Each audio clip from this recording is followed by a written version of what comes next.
So, good day class. This is our part 2. So, let's start. So, dito, no, meron tayo ditong female reproductive system. Okay? So, para saan ba si female reproductive system? It is for our lactation. So, ano na nga ang nare-release kapag may lactation? Si prolactin. Ngayon, si prolactin, nagre-release pa yan ng mga hormones. Ano yung mga happy hormones na yun? No? Si dopamine. Kapag saan? Anterior pituitary. Kapag naman si lactation, saan siya? Lactation dopamine. Sa posterior, pituitary hormone. Okay, gestation, parturition, fertilization, hormone production, and oogenesis. So, ating example ng hormone is si estrogen and then si progesterone. Okay? Alright. Internal organs, hatiin natin sa dalawa. Una, internal organs. Ovaries.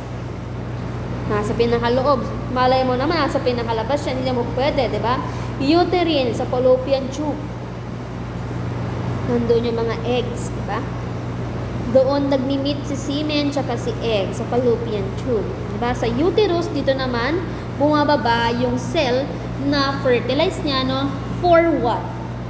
For growing ng fetus. And then sa vagina, syempre dyan lalabas. Hindi naman lalabas sa bibig natin yun, di ba? Vagina. Okay, next. External genitalia, vulva, labia majora and minora or minora, clitoris, vestibule, and then mons pubis. Right? Functions, high level. So, ibig sabihin, ano kaya mga functions niya? Mostly important. Huwag niyo pansinin tong high level na yan. Pansinin niyo yung pinaka-functions niya. Gamit, ibig sabihin, doon na yung pagpa-fertilization. Hormone synthesis, ano yung mga gamits natin? Egg cells and what? And sperm cells. Diba? Fertilization, embryo implantation, ibig sabihin, may nabuong bata, ano nangyayari? Spotting. So, yun yung mga madalas na naririnig nyo, no? Spotting. Ibig sabihin, meron na dong implantation, lumalabas na sa ating fallopian tube, pupunta siya sa ating uterus, doon na siya nang babaro. Ibig sabihin, doon na siya dumidikit. Okay? Fetal development, parturition, and lactation. So, ano ba yung mga clinical application, no? Kapag mga ganyan-ganyan, no? Mga female reproductive. Madalas yung bang narinig to? PCOS. It is the number 1 cause ng infertility sa mga women. Sadly, no? May mga women na hindi na kayang matreat ang kanilang PCOS. Meron din naman, no, ng mga babae na walang PCOS or meron silang PCOS pero nabubuntis pa rin sila, no? Ibig sabihin, no, na agapan agad.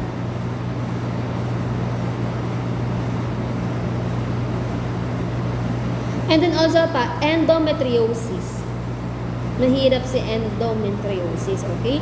Kasi nangyayari dyan, nagkakaroon ng bukol, ganyan, no? Nahihirapan magbuntis ng isang babae. Menstrual disorders, ibig sabihin, walang regular na day kung kailan ka dadatnan. Minsan, first week ng month, minsan nasa kalagitnaan, minsan nasa pinakadulo na ng month, diba? Cervical dysplasia or nagkakaroon ng cancer. Ano pa? Endometrial hyperplasia, lumalaki. Okay, nagkakaroon ng carcinoma. Ovarian tumor, yun yung tinatanggal. Ano?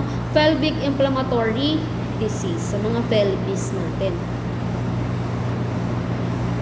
Patandaan nyo ha, hindi porket sinabing pelvic, prostate gland. Yung prostate gland nasa lalaki lang yun ha. Dito sa ating babae, mga pelvic. Okay, may pelvic din naman yung mga lalaki. Pero mostly, no, specifically, meron silang prostate. Okay, so ovary para saan siya? Of course, for the early pregnancy or yung tinatawag na corpus luteum. Ano responsible ditong hormone? Luteinizing hormone. Ano pa? Hormone production, estrogen, progesterone, oocyte maturation, meaning no, na-fertilize na siya. And then sa ating mga cyclic follicular development, ibig sabihin yung pag-i-start ng menstruation ng isang babae. Okay? So here, before birth, meron tayong ilang pairs ng chromosomes. Diba? 22 pairs. Ang pang 23 na pair na pares ay yun yung kung XX or XY. Diba? Kasi XX saan yan? Sa babae. Sa XY saan yan? Sa mga lalaki. Okay? Next.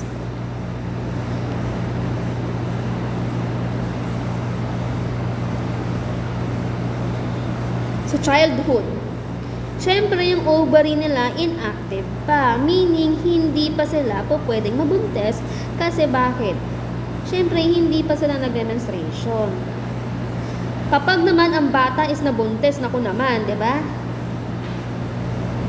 Crime against ano na yon, bawsin na kaagad yon, di ba? Primordial follicles, some atresia of the primordial follicles occur. So sabi dito, ovary is inactive sa childhood. Kapag may nagsagot sa inyo na ovary is active na sa childhood, di ko na alam gagawin.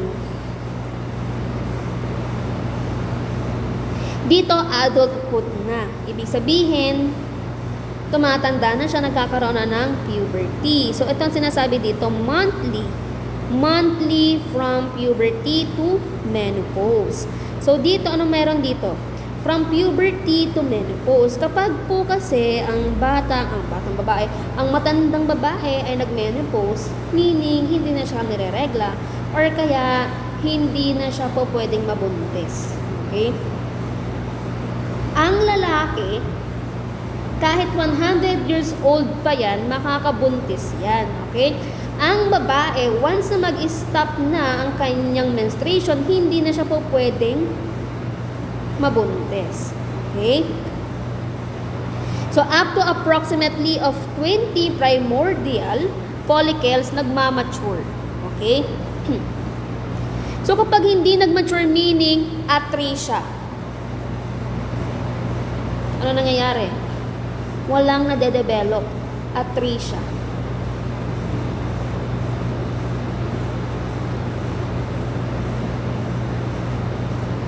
Okay? Next. So, dito, ang sabi dito, no? Huwag yung masyadong pansinin ito, no? So, dito lang kasi sinasabi lang kasi dito, meiosis 1 sa childhood, meiosis 2 sa puberty to menopause. Okay? Dito muna tayo. Only one secondary follicle matures into our vesicular follicles. So, kaya nga doon nagkakaroon ng containing ng 23 chromosomes only. So, sa meiosis 3, I believe this is meiosis 3, no? Kasi napaka-blurry ng pagka-screenshot. And then dito, no, kapag nagkaroon na ng fertilization ng sperm, ano nangyayari? Nagkakaroon sa ating ovum, sa ating ova, meaning sa ating cells, is doon na siya papasok. Okay? So, ilang chromosomes? 23. So, ilan? Total? 46. Okay, so dito tayo. Kailan ba nagkakaroon ng ovulation? Diba nga sabi ko pa nag-ovulate ang isang tao, may tendency, high chance siya, high risk of mabuntis. Diba? Bakit ko sinabing high risk? Kasi nga may mga tao, no, ayaw nilang magbuntis, no, ayaw nilang magkaanak. Okay? Primary follicle, number 1 dito is, syempre, dito siya. 46. And then next, secondary follicle. Saan na siya? Secondary oocyte. Okay?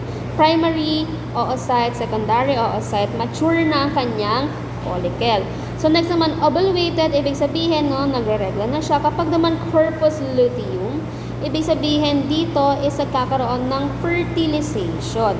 Kapag naman corpus albicans, meaning niyan, ito na yung pinaka-end stage, no, ng ating cells ng mga babae in the ovary.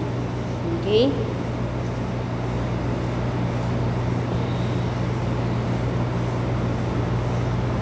Ano tatandaan nyo dito? Tandaan nyo to. Saan yan? Sa puberty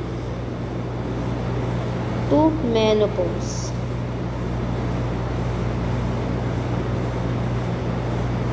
Menopausal. Okay? Ito natandaan nyo ha. Secondary, primary, secondary, mature, ovulated, corpus luteum, corpus albicans. This is the cycle of a woman. Next, female reproductive system. Primary follicle. Para saan ba si primary follicle? It maintains the viability of our oocyte. Ating oocyte. It provides the pool for recruitment ng ating menstrual cycle. Primordial, meaning primary follicle. It diminish our ovarian reserves. And also, nagkakaroon din dyan ng insufficiency of the ovarian, nagkakaroon ng maturation, ng premature. Ibig sabihin, anong nangyayari dyan, hindi siya po pwede magkaroon ng menstrual cycle, may PCOS, ganyan, or may problem.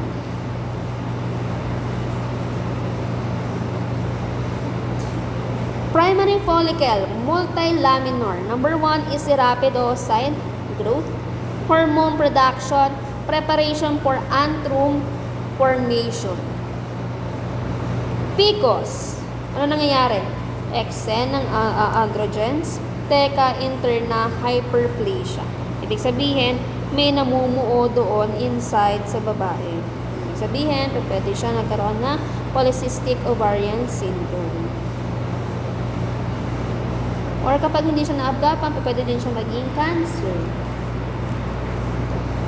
Aromatase deficiency, infertility. And then, virilization. Next, folliculogenesis. Ano yung mga clinical application natin dito? Number 1, polycystic ovarian syndrome or polycystic ovary syndrome. Tinatawag siya ovarian syndrome. Okay? Excess ang kanyang luteinizing hormone na nangyayari, teka interna hyperplasia. High androgens, di ba? Antral arrest. Multiple small antral follicles sa ating ultrasound. In ultrasound po kapag may PCOS. Hindi porket nagpunta ang babae sa isang OBGYN ay buntis na, no? Meaning, no, may mga sakit din siguro siya. Kung for example, in-ultrasound siya dahil PCOS. Okay? Ang nangyayari kasi astigmatism, stigma, no? Dito sa ating community. Kapag ang babae pumunta sa OBGYN, ibig sabihin buntis. Hindi, no? Dapat nga 13 years old and up, 14 years old and up, lagi na yan nagpapa-OBGYN. Bakit? Mahalaga po ang pap smear. Kasi sa pap smear, doon ang determine kung ang tao ay merong cancer. Kung ang tao is eligible ba siya na magkaanak o kaya healthy ang kanyang cells. Okay? Infertility. Yung follicle count niya. Pero kasi sa infertility, yung mga mostly kinakount dito is seminalysis. Sa babae, palagi lang dyan is pap smear o kaya PCOS. Yan ang laging tinitignan ng doktor.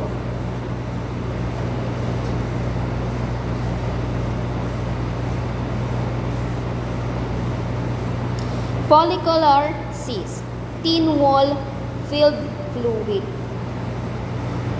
Nag-feel siya mag-ovulate, meaning hindi siya, di ba after na, di ba ang babae before ka magkaroon ng menstruation, mag-ovulate ka muna. Di ba? So dito sa follicular cyst, ganito nangyayari dito, no? Yung din dyan sa ovarian hyperstimulated syndrome. Anovulation, meaning walang nangyayari. Hindi siya nakapag-ovulate. May PCOS o kaya may hypothalamic amenorrhea. Ma'am, hypothalamic thyroid ba yun? Hindi. Hindi yun sa may thyroid. Saan yan? It is inside our brain, sa ating hypothalamus. Diba? Kasi nga si hypothalamus, nagre-release yan ng ng mga hormones. Specifically saan? Sa ating anterior. Sige, nalito na kayo. Follicular cyst, graphene, follicle, nag-rupture, pumuputok. Okay? Assisted reproductive technology, trigger shot ng AHT, and then it mimics our LH switch. Ibig sabihin, no, ginagawa ng paraan, no, para magkaroon pa ng reproduction ang babae. Okay, ang ibang babae naman na hindi talaga sila magkaanak, pero okay naman ang babae, pero ang lalaki hindi niya matanggap sa sarili niya na hindi niya kayang magkaanak. Ang ginagawa nun is pwede din silang ano yung alam nyo? IVF. Ano ginagawa? Piniprease po yung egg cell ng babae. Hina-harvest. Mahabang syringe yun. Mahabang karayom yun. Hina-harvest siya. Saan? Sa mismong pinaka-ovary ng babae.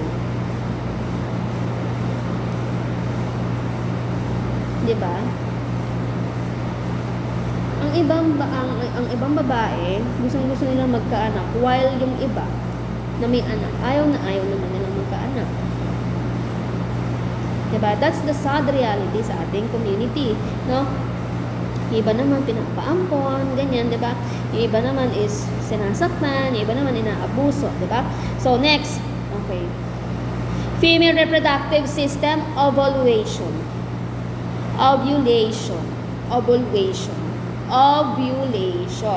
Okay, so ovulation, nag-ovulation ng isang babae, it's because of our graphene follicle.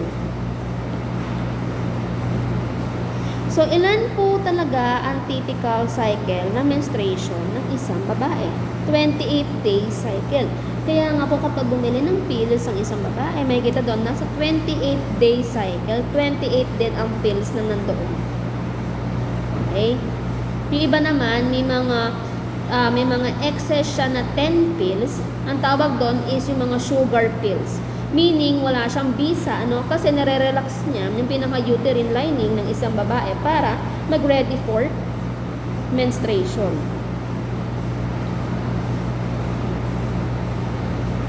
Nag-ovulate po ang isang babae sa ika-day 14 after ng last day ng kanyang menstruation. Okay? Etong cycle na to, ito ang typical dapat nare-reglahin na ang babae. Kapag hindi niregla ang babae dyan, meaning na-junti siya ng day 14 niya. Yung pinaka allowance na window period niya para magkaroon ng ovulation. Okay? Marami kasi nagiging misconception dito, mostly sa female community, na hindi nila alam kung kailan sila nag-ovulate. Kasi nga, hindi nila alam na nag-ovulation na pala sila. Kasi iniisip nila, paiba-iba naman yung cycle ko, no? So, ganun. Why ovulation happens? It's because the maturity from the meiosis 1, accumulate sila saan? Sa oocyte transport. Cumulus expansion increases the capture of our efficiency. Ibig sabihin, pwede na siya or ready na ang katawan ng tao for fertilization. Ensures the follicle to luteum transition. Follicle stimulating hormones and our luteinizing hormone. Okay? And then next, ang tatawag doon, corpus luteum. Kapag naman corpus of albicans, meaning wala na, nakatiklop siya, meaning hindi siya nagre-release ng menstruation. Okay? Prevents the premature rupture. Alin? Our requirement, for our ovulation. Functions of ovulation, release of our fertilizable oocyte. Ibig sabihin, able ang oocyte mag-fertilize. So, yun lang. Corpus luteum prepares for implantation, meaning pwede siyang karoon ng spotting. Ayan, okay? So, sometimes, no, may mga babae, no, sinasabi nila na, nagkaregla naman ako last month, but parang ganun, buntis ako ngayon, parang hindi ko maintindihan yung katawan ko. Actually, naiintindihan mo siya, no? Ibig sabihin lang nun, no, baka yung concept ng isang spotting is akala mo, no, may mga babae kasi na light lang ang kanyang spotting, ibig sabihin yung paglalabas ng red niya, yung pagka-para siya nireregla, ganyan, no? Meron din mga babae na talagang full cycle yung spotting, ibig sabihin malakas maglabas. No? It depends na lang talaga no, kung paano bumabaon no, yung isang egg na fertilize dito sa ating uterus para maging fetus. Okay? So, sisend ko sa inyo to, no? Send ko sa inyo PPT na to. So, process step by step. Estrogen peak, ibig sabihin, tumataas na ang release ng ating estrogen. Nagkakaroon tayo ng luteinizing hormone surge.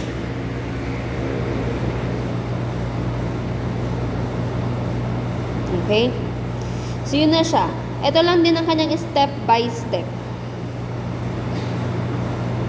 So, para maintindihan natin yung concept, no? This one is summary naman siya, no? So, nandito lang din siya sa pinaka-table. Okay? Ayan din siya. Alright, next, cycle. So, dito sa cycle, follicular phase, FSH, follicle stimulating hormone, granulosa proliferation, LH, theca interna androgen production. Estrogen rises, ibig sabihin tumataas na ang pinaka-hormone ng isang babae, no? Follicular phase. Ovulation, estrogen peak, tataas si LH. Kapag nag-surge si LH, pwede na siya for ovulation. Pwede na siyang magkaroon ng fertilization. Luteal phase. So, dito na si corpus luteum. Ibig sabihin, ano na yung meron dito? Progesterone. Okay? Progesterone na kapag luteal phase. It prepares our endometrium for implantation. Okay? So, kapag mga nagre-regla pa lang, no? Estrogen, no? Kapag mga may implantation na, that is si progesterone. Okay? Uterine tube, ectopic pregnancy, ang ibig sabihin po sa ectopic pregnancy, imbis na ang bata ay lumaki, no?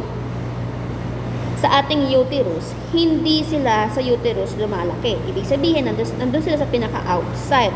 So, kailangan talaga siyang iraspa or kailangan tanggalin yung bata. Actually kasi, no, kapag ectopic pregnancy kasi, no, alam agad ng babae yan kapag may something wrong sa kanya. Especially, no, kapag buntis siya, alam niya ng positive siya, tapos lagi siyang dinudugo. So, that is the cause of the ectopic pregnancy. Yung fetus, kusa na siyang nagsishredding. Okay? Or worse, no?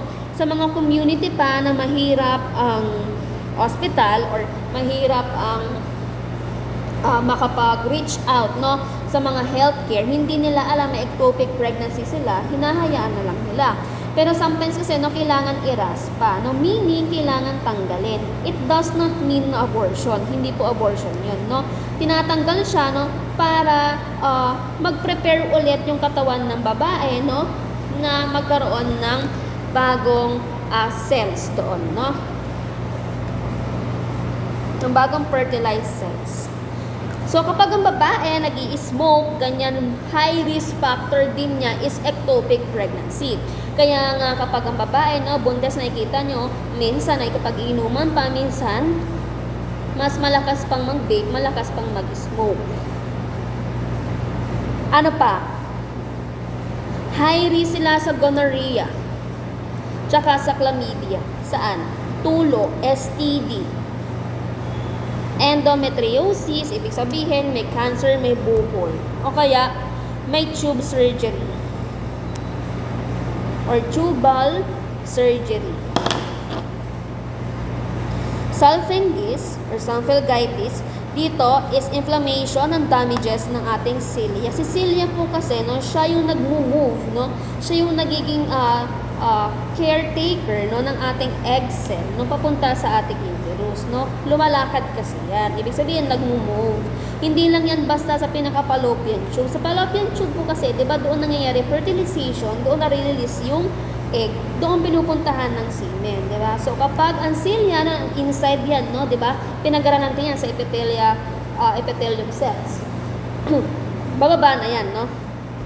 So yun. So uterine tube tubal ligation.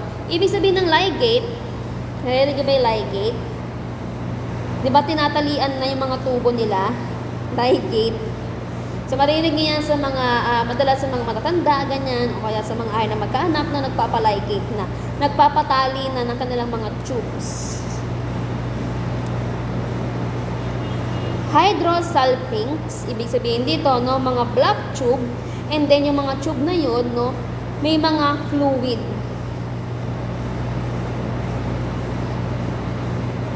IVF.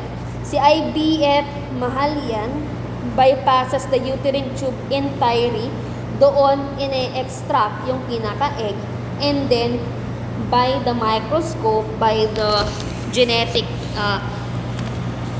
hybrid natin, no? Iba na yung hybrid na mga technology natin, no? Ano nangyayari? Pwede nang nagkaanak, no? Not naturally, pero sarili nyo pa rin yun na cell, sarili nyo pa rin yun na genetic, syempre, pero mas mas effective siya sa mga taong hindi na kaya nahihirapan magkaanak, no? Kaya nga iba, daan-daang libo, daan-daang milyon ang kanilang inuubos dyan. For example, kanino? Kay Joel Cruz, alam niyo ba yun? Yung may-ari ng aficionado. Di ba marami siyang anak, no? Lahat yun mga IVF, yung kanyang anak. Kaya nga po pwede niya sabihin na twins ang ipa-fertilize niya, no? Uterus. Menstrual phase, it could last to 1 to 5 days. Pero kapag sinabi, ma'am, paano yung regla ko? 3 days lang. Normal lang din yan, no? Paano pag umabot ng 7 days? Normal lang din. Okay, wag lang aabot ng more than 10 days. Iba na yun.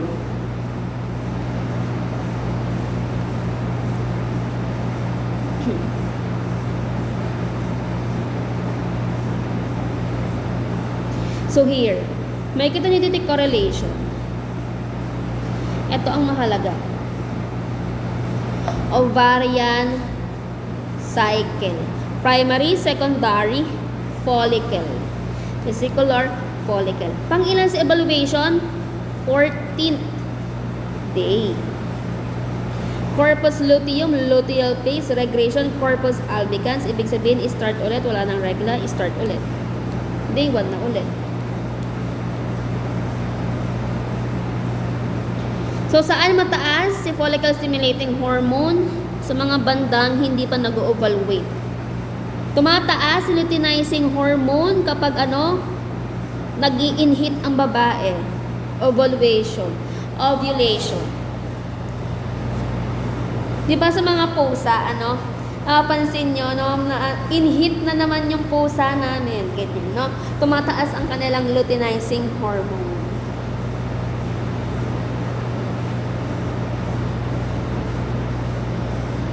Tandaan niyo na ano yung mataas kapag may ovulation, luteinizing hormone. So, estrogen, kailan siya mataas? Kapag malapit na yung ovulation, no? Tumataas naman si progesterone kapag papatapos na ang ovulation. It's because bakit nag-shred na po ng cells, nag-shred na ng cells ready for menstrual. So, yun na siya, no? So, kung mapapansin nyo dito, no? 1 to 5 days menstrual cycle. Tignan niyo yung itsura, no, ng uterine cycle ng isang babae. Namamaga, no? Kaya nga masakit, no, kapag sinabi ng babaeng masakit, talaga yung puso, totoong masakit. Totoong masakit 'yun, no, hindi biro magkaroon ng menstruation. Ang menstruation kasi, no, sabi, associated siya sa sakit. For example, no, may study, ang sabi sa study, yung cardiac arrest daw is same yung sakit niya, no, sa mga babaeng nireregla. Okay? Sabi yun, ha? Sabi yun. Sa study. So, masakit talaga, no, kapag nag-mens. Uterus clinical application, adenomyosis, leiomyoma, Asherman syndrome, endometrial carcinoma, endometrial hyperplasia, and endometriosis. Okay, dito tayo sa hindi natin natakal kanina. So, itong mga okay na to eh. Ulit-ulit na lang din siya kanina. Adenomyosis, ibig sabihin dito, enlarged or boggy yung pinaka-uterus. Ibig sabihin, adenomyosis, meron doon cyst na namumuo, may tumor ulit na namumuo dyan. Ang pinaka-clinical symptoms lang kasi ng isang babae, no, kaya hindi siya abuntis-buntis, hindi siya magkaanak, no, it's because, no, merong nangyayari na kakaiba inside sa kanya. Either way, no, may bukol, may tumor, paulit-ulit yun na. Ngayon, myoma, ibig sabihin, may myoma. Tinatanggal yun. Muscle tumor din yun. Asherman naman, ibig sabihin, no, may mga infection, nagiging curette ang pinaka-cells. Okay? Sa cervix naman, no, upper portion niya, inside the uterus. Lower portion niya is projects into our vagina. Palabas. Ecto, palabas, endo, inside. Okay? So, this one, basahin nyo na yan, ha? Cervix. Follicular phase, estrogen. Luteinizing phase, progesterone. So, ano ang mataas? Kapag nag-i-inhit ang pusa, o sige, pusa, ano? Diba, for example, nag-ovulation ng isang babae, ang tumataas sa kanya is kanyang luteinizing hormone. Luteinizing hormone, progesterone. Follicular phase, estrogen.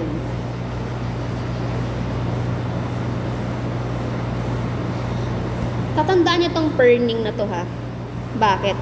Itong burning na to, mahalaga yan. Specifically, tinanong sa amin to nung board exam. Bakit? Ang cells kasi ng babae, kapag nagkakaroon ng ovulation, and then tinignan mo yan sa pap smear, nagkakaroon siya ng ferning. Ibig sabihin, no, associated yung itsura niya sa pinaka-fern, pinaka-dahon ng pine tree. Yun yung nangyayari sa kanya, no? Tignan niyo to sa internet, no? Ferning. Kaya sabi dito, no, kapag mga progesterone, ganyan, mga no ferning, kasi wala naman talagang menstrual doon. Okay? Pag sinabi ito, the ferning pattern in a microscopy, tandaan nyo to, ha, hanggang mag-board exam kayo, hanggang mag-histopathologic technique kayo ng 3rd year, no? Ferning.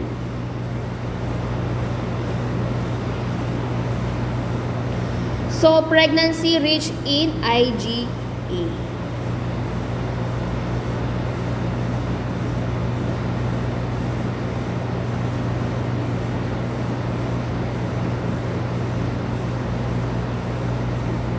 Mammary glands, it is the process of our lactations. Okay, ano yung lumalabas dito? Oxytocin, ano pa? Si dopamine, prolactin, milk synthesis, progesterone, estrogen, and also suckling ng alin? Ng ating baby, syempre. So, ang nangyayari kasi dito sa babae, no, tumataas ang kanyang oxytocin. And then also yung prolactin. So, mahalaga po itong lahat na ito. Kaya nga sabi, no, kapag breastfed ang isang baby is mas healthy. Next. Breast changes kapag may menstrual. Sumasakit po, no? kapag nagme-mens na o kaya papalapit na. Pregnancy, ibig sabihin, nagkakaroon, lumalaki siya, no? Kasi nag-e-expand yung pinaka-mammary gland niya. Post-lactation naman, apoptosis of the acini, ibig sabihin ng program cell death, which is naturally, ibig sabihin, no, syempre, hindi na siya magkakagatas. Diba? Yun lang yan. Kasi nasa resting state. And then next natin, ovary, tandaan, luteal phase, uterine tube, transport, uterus, implantation, huwag malilito, ha? Cervix, yun yung pinaka-barrier, diba? Vagina, yun yung pinaka-acidic defense. Kaya nga ito sinasabi ko na normal flora sa mga previous nating recorded discussion. Ngayong finals. Si breast naman is for lactations. Okay? So, yun, no? Hinati natin siya into the part 1 and then the part 2. Yung part 1 natin is sa male reproductive system. Part 2 is sa ating female reproductive system. Okay? So, lahat ng mga natatakal natin dito, this is the last part of our recorded discussions. Lahat ito, isasend ko sa inyo yung PPT. Bakit? Mahalaga siya kapag nag-clinical chemistry na kayo. No? Maaaral niyo siya, mapagko-compare nyo, no? Kung ano yung mas gusto nyo. Kung gusto nyo ba magbasa ng book kapag nag-third year kayo, or gusto nyo ng other shortcuts, ng other notes. So, ito, hanapin nyo, no? Pandagdag. Okay? So, good luck guys, no? Sa lahat ng ating gagawing assessments, sa ating laboratory, if possible man. And also, congratulations, no? Kasi magka-third year na kayo. Okay? So, pagbutihin natin lahat sa final examination. Ibigay na natin lahat ng best natin, no? Para ma-enroll natin lahat ng subjects natin. Okay? Wala tayong maiwanan. Goodbye, class, and thank you.